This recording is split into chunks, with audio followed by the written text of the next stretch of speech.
அழகான ஒரு வசனத்தை சொல்லுகிறார். என்னுடைய விண்ணப்பம் உம்மிடத்தில் வந்து சேர்ந்தது. இன்றைக்கு இந்த சத்தத்தை கேட்கிற உங்களை பார்த்து ஆண்டவர் வாக்கு கொடுக்கிறார். உங்களுடைய நெடுநாளுடைய விண்ணப்பம், இந்த விண்ணப்பம் கேட்கப்பட்டதோ கேட்கப்படலையோ, இது பதில் வரலையே, இது ஆண்டவருடைய சமூகத்துல போய் எட்டிருச்சா அப்படி என்கிற ஒரு பெரிய கேள்விக்குறி உங்களுக்கு இருக்குமானால் கர்த்தர் இன்று உங்களுக்கு வாக்கு கொடுக்கிறார்.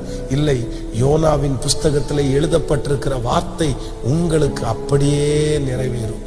உங்கள் விண்ணப்பம் தேவனிடத்தில் போய் சேர்ந்தது.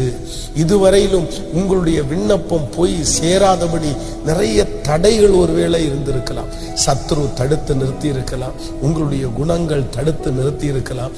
ஆனால் ஆண்டவர் உங்களுக்கு வாக்கு கொடுக்கிறார், இல்லை, உன் விண்ணப்பம் என்னிடத்தில் வந்து சேர்ந்தது.